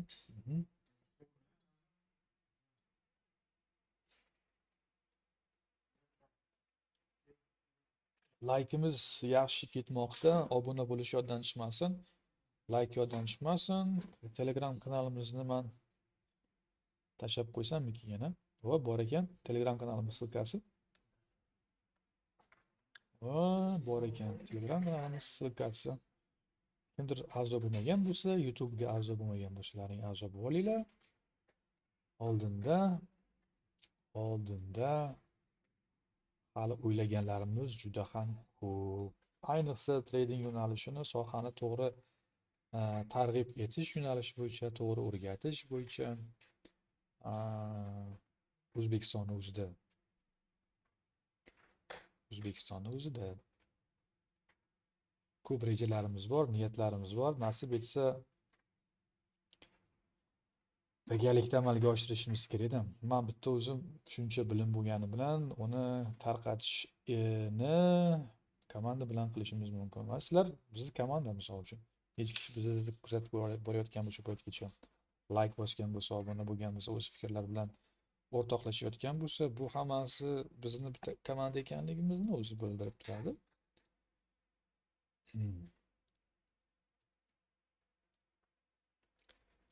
Shu gapimdan keyin o'tgan safar kimdir yozdi menga. Surab aka, biz bitta komandamiz-u, shogird ostiz man borib o'rgansam.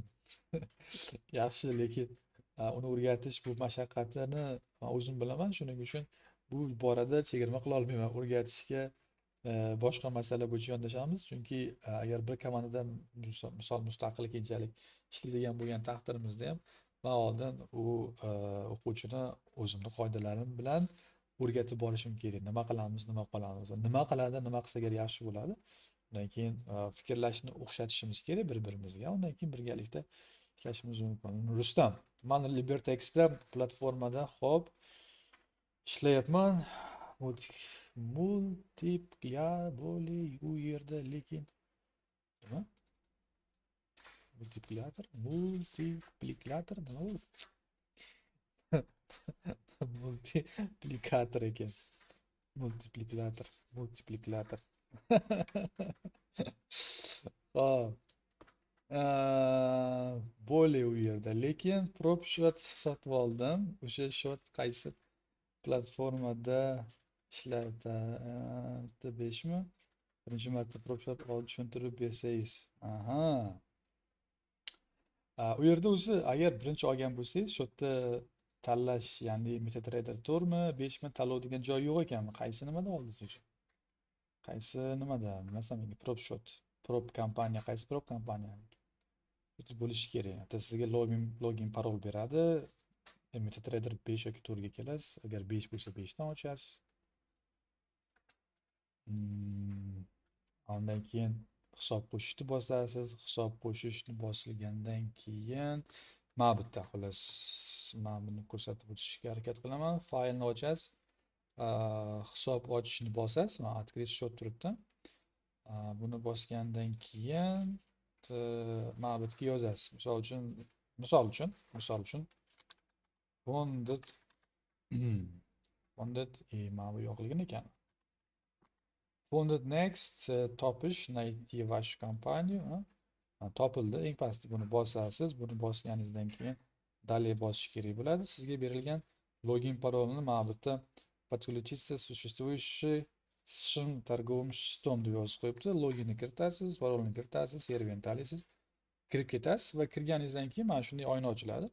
Sekin-astalik bilan mana bu parollarni qo'shib chiqasiz. Asosan bizda shu oxirgi shu oltinni yurishini kuzatib turish uchun oxirgi oltinni qo'shib qo'yganmiz. Deyarli oltinda ishlamaymiz. Buni qaramasalaring ham mayli. Deyarli shu 28 ta asosiy para bilan biz ishlaymiz. Mana shu, boshqa nima yo'q. Hop, 100 kani siz qaysi birini oldingiz? Stellar Light'ni oldim. Stellar 1 yoki Stellar 2 emas, Stellar Light. Funded next challenge hisobda savdolarning nimasiga qaraydi asosan? Qaraydi, nimasiga qaraydi? Kim? Ruslan kim qaraydi?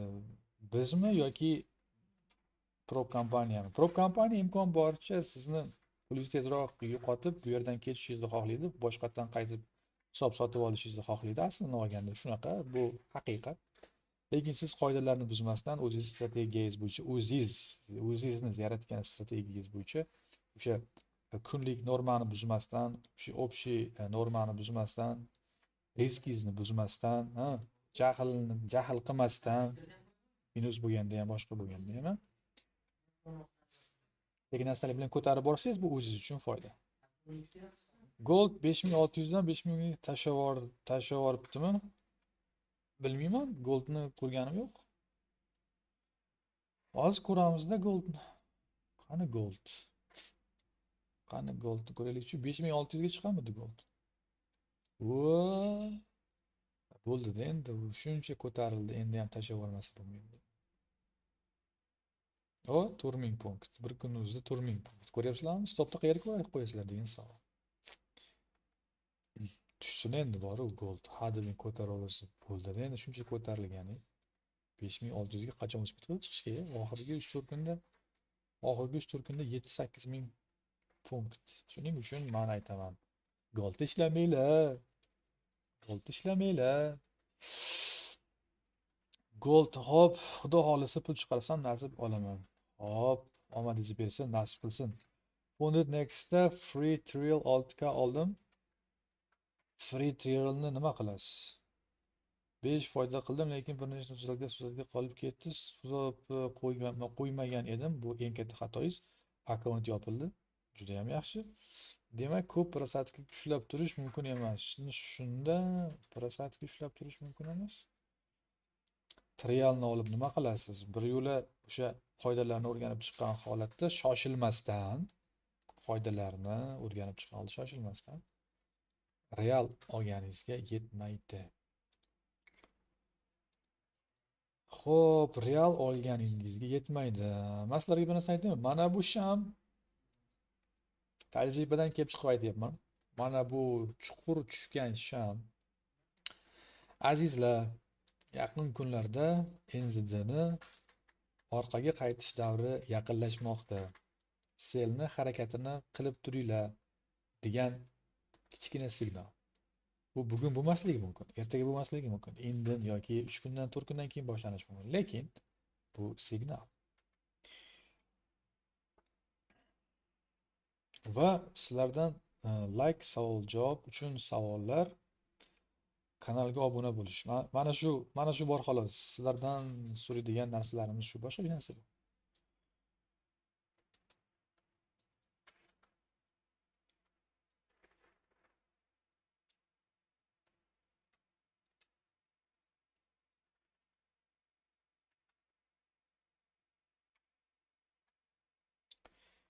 Xo'p, bunda vaziyat buni ko'rish kerak, buni ko'rish kerak. Xo'p, bunda ham shu ahvol. Bunda ham shu ahvol. Balki pastga ketish vaqti bo'lgandir degan signal. Balki bo'lgandir. Bugun qandaydir yangilik bor. Adashmasam, yangiligini ko'zdan qochirdik. Sababi bizda bitim ochishga hech qanday vaqtimiz ham bo'lgani yo'q. Bitim ochamiz demaganmiz ham. Eng qizig'ini aytsam, agar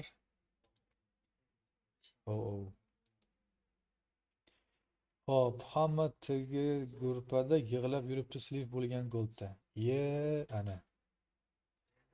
Aytdim-u man. Ishlamanglar, goldda ishlamanglar.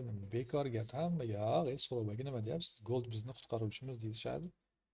Shu bilan qarabsanki, ertaga depozitda na pul bor, do'stidan qarz bo'lgan, qayerdandir kredit olgan, nimadir sotgan, unaqa qilmanglar desak, quloq solmaydi-da. Nima deyish kerak? Bunaqa bolalarga nima deyish kerak? Shunaqa shogirdlar bo'lsa nima qilardilaring sizlarda? Shogirdlaringga, menga qara, men anaqa ishlagan, bunaqa ishlab bo'lmaydi, mana qoidalar bor, parda bitim ochmagin, shuncha ochmagin, risk qilmagin desalaring. Lekin shogirdlaring shunaqa qilsa, o'zlaringga savolni mana sizlarda tasavvur qilinglar, o'quvchilaring bor. 20 ta. 20 ta. 4 ta 5 tasi sizlarning aytganlaringni qiladi va qolgan 15 tasi o'zi uyga borib xohlaganini qiladi. Sizlarga savol: nima qilgan bo'lardilaring? Kim aytadi? Sizlarga savol. Deylik, o'quv markazlaring bor. Deylik, trading bo'yicha mutaxassissizlar, 10 yillik tajribalaring bor. Bolalar kelyapti, o'rgating. Misol uchun kim? Masalan, Murod aka, misol uchun ismni yozib qo'ymagansizlarda, Ruslan aka, misol uchun, Rustam aka, yuqorida yozgan ismlarni o'qiyapman, chunki boshqalarida qandaydir belgiklar bor ekan. Yana kim bor bitta bizda? Sher aka, misol uchun. Ko'p ismlaringni yozsalaring shuni ismi, qanaqa Qilichbek aka deysa, nima deysizlar? Sizlarga savol. Nima degan bo'lardi? Shunaqa shogirdlaring bo'lsa nima qilardilaring? Ular bilan qanaqa tushuntirish ishlarini olib borgan bo'lardilar, Eng qizig'i, tushuntirish ishlarini sizlar 20 marta o'tkazib bo'lgansizlar.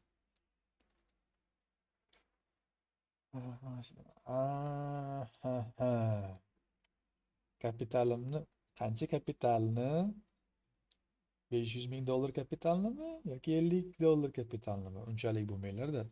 Bir narsani olish uchun, real qabul qilish uchun hech bo'lmasa 100 dollar, 200 dollardan kechmasalari endi bo'lmaydi. Azizlar, bo'lmaydi. Chunki buni to'liq o'qiganim uchun shunday yo'lga tutdim. O'zi aslida olganda PropShot sotib olgan paytda ham shunday katta summa ketmaydi. Birinchi qoidalarni sekin bitim ochmasdan, hattoki trial ochmasdan turib o'rganib chiqish kerak bo'ladi. Ana undan keyin davom etasizlar. Haqiqiy real hisobda sekin qoidalarni o'rganib chiqdim. Endi mana qilish deyman.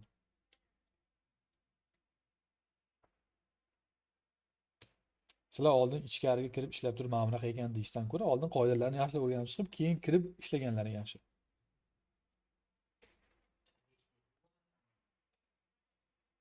Xo'p, bu yerda ham hech narsa yo'q. Yevro frankda hech nima yo'q. Shaxsan bizni strategiyaga to'g'ri keladigan joy yevro ham tushishi mumkin. Menimcha bu tomonni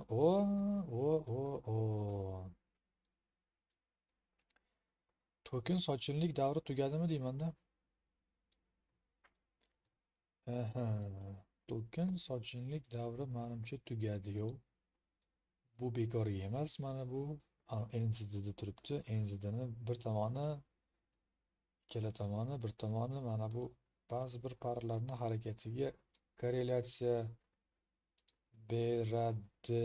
NZD bu ham ahvoli mana aytdim mana. Outlarda ahvol yaxshi emas. Outga aloqador qanday ko'rib chiqishimiz kerak bo'ladi.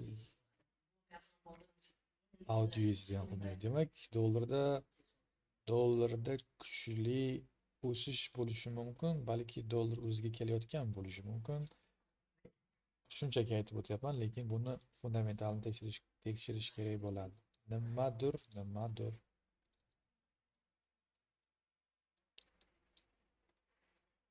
Dollar kuchayishiga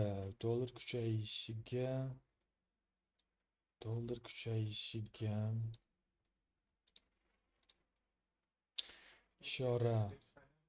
Dollar kuchayishiga ishora emas, eng qizig'i, menimcha vaqti keldi, katta ehtimol vaqti kelmoqda, shuncha o'sdik, endi biroz tushishimiz mumkin deganday, qayta sotib olish davom etsa agar, hammasi o'zining o'rniga kelib qoladi. Kimda qanday savol bor, azizlar? Men birinchi marta bizni ko'rayotganlar uchun tavsiya qilgan bo'lardim. Bu efirni boshidan vaqt topib, imkon boricha ko'rib chiqinglar, efirni boshidan oxirigacha ko'rib chiqinglar. Ayniqsa bir kofeni damlab ko'rib chiqinglar, chunki yaxshi gaplar ko'p bo'ldi. O'ylaymanki, sizlarga foydasi tegadi.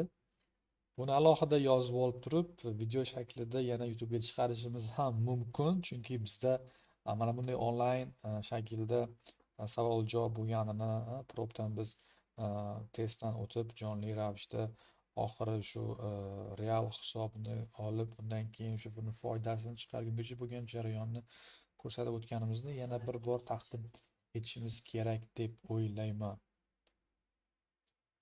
Xo'p, shuning uchun davomiy kuzatib borish uchun o'ylaymanki, kanalga obuna bo'lishlaring kerak va hech bo'lmasa kanalga obuna, Telegramga obuna, like. Yarimta like yetadi. Siz nol qilganman bola, bitta gruppadagi bolalarni o'zidan kamida real kamida 50-60 ming ko'ryapsizlarmi? Bu trading emasda.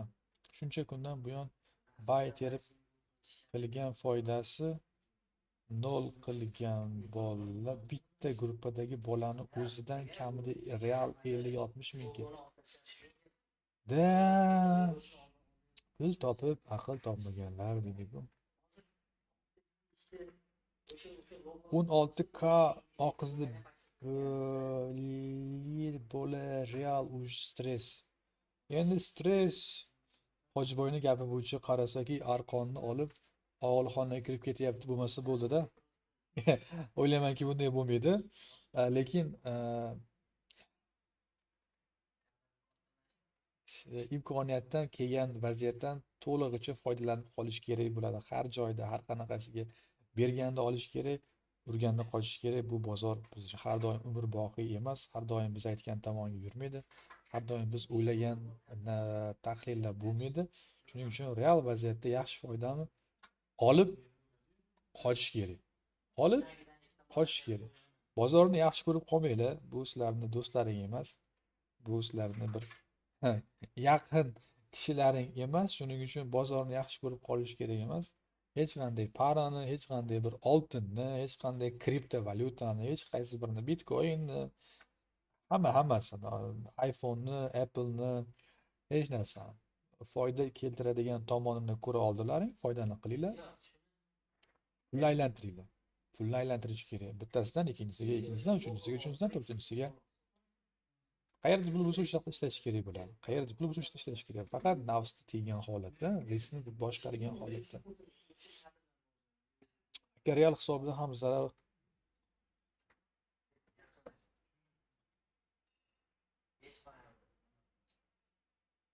real hisobda zarar 8%, umumiy zarar 8%. Umumiy zarar. Misol uchun, bugun 2% zarar qildingiz, ertasiga yana 2% zarar qildingiz, 4% ketdi deylik. Yana ertasiga 2% 6 bo'ldi, yana ertasiga mabodo 2 bo'lsa 8, shu bilan hisob ketdi. Xo'p.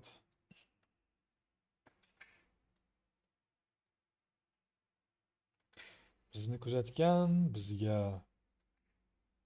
qo'llab-quvvatlash uchun like tugmasini bosgan barchaga rahmat. Aka Goldni tushunganlar uchun zo'r model berdi, selga tushunganlar uchun bilmayman.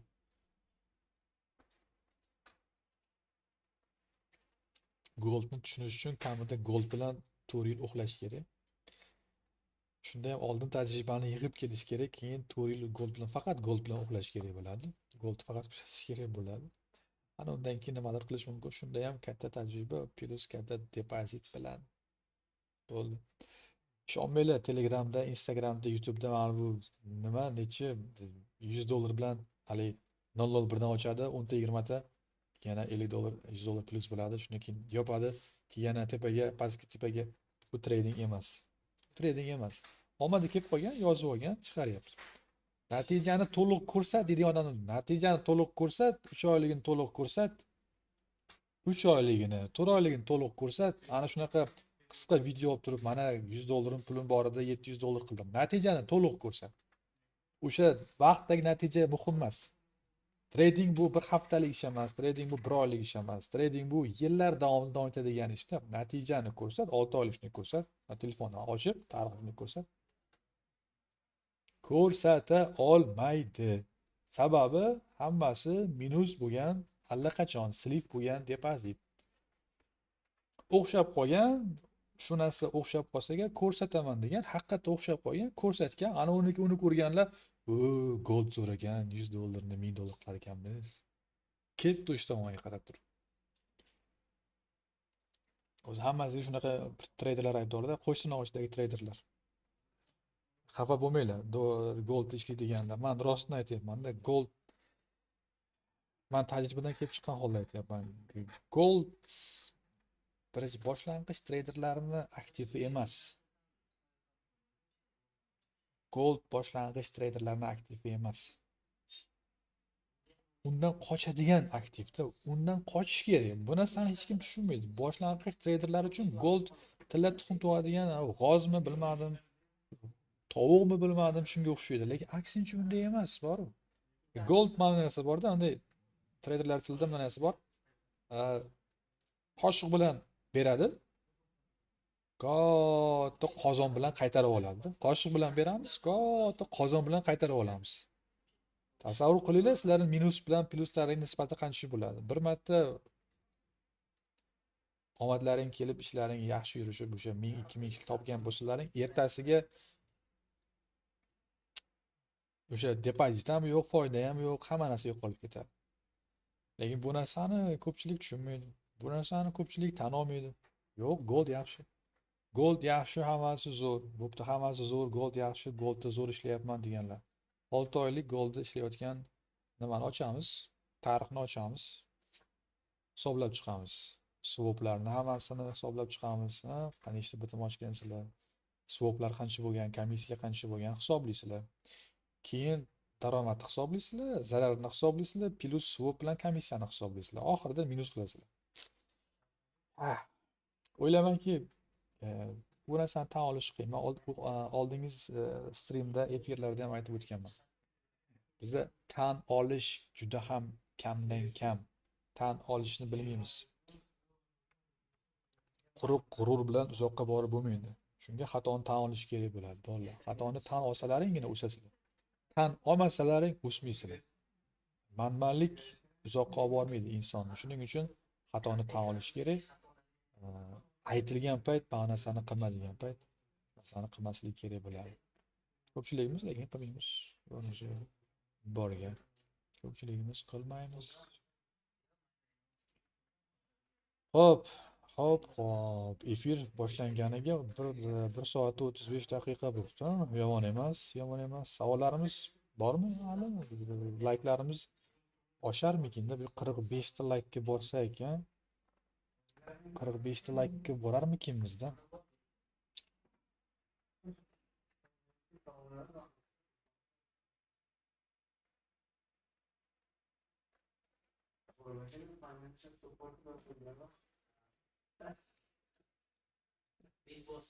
Big Boss.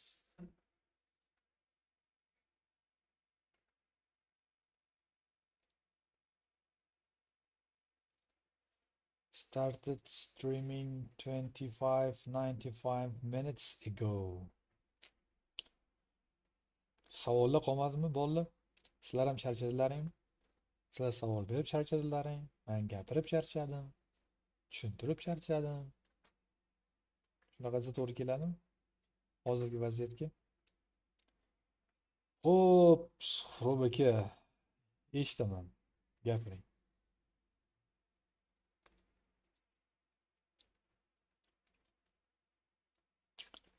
Telegramingizga tashladim. Hop.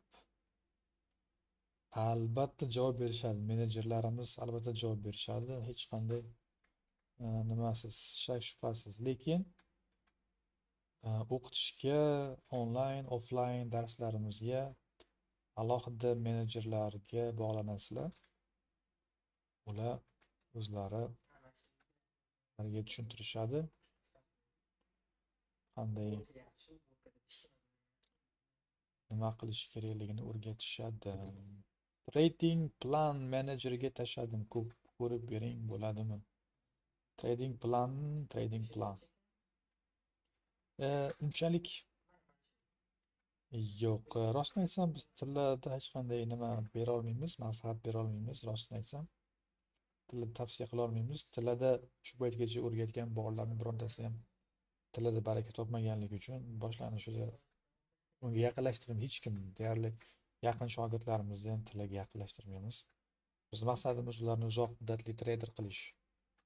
Ularni mana daromad olinglar. To'g'ri, boshlang'ich o'zasidan olgan treyderlikdan maqsad ham yaxshi daromad qilish. Lekin boshlanishida faqat bilimga urg'u berish kerak, tajribaga urg'u berish kerak. Undan keyin keladi. Tillarni umuman tavsiya qilmayman. Tillarda biror narsa maslahat ham bera olmayman. Agar tillarda nimada tashlagan bo'lsalaring, menejerlar ham javob berishmaydi.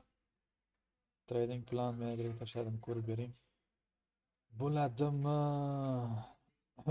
Agar uzundan uzoq yozmagan bo'lsangiz, men ko'zim tushsa ko'rib beraman, lekin birdaniga va'da bera olmayman. Ko'zim tushsa albatta javob beraman.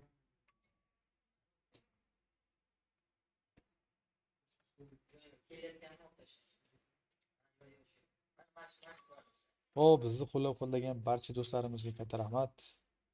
Katta rahmat. Hammalaringga.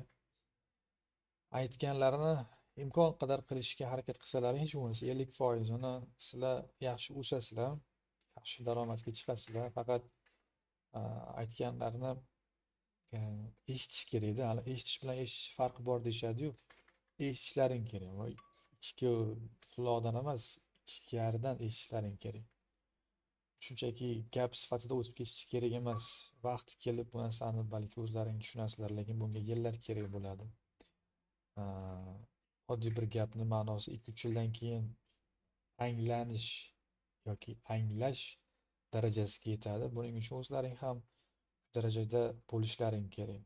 Yoshligimizda kattalarni ba'zi gaplari bizga qulog'imizga notanish eshitilsa, qanaqadir g'alati eshitilsa, bu nimadir deb o'zimizga savol bergan paytlarimiz bo'ladi. Xuddi shundayda qachonki aqlimiz yaxshi bo'lib, tajribasini, ular kattalarning tajribasini biz ham ko'rganimizdan keyingina yosh kattalar mana bunaqa deyishmoqchi bo'lgan ekanda degan bir xulosa qilamiz. Lekin buning uchun yillar o'tib ketadi. O'ylaymanki, hammamiz yoshimiz joyida, 18 yuqorida, aqlimiz joyida. Shuning uchun imkon boricha harakat qilinglar, aytganlariga to'liq amal qilishga. To'liq amal qila olmasliklaring aniq. Hech bo'lmasa aytaman, yarmini amalga oshirsalaring natija albatta keladi. Mani o'ylashimcha biz efirni yakunlasak bo'ladi.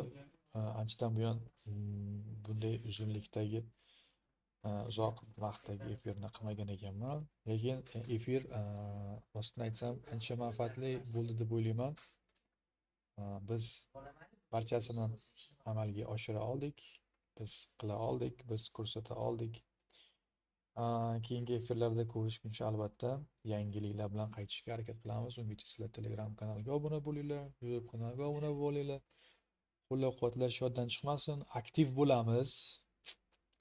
bo'lamiz.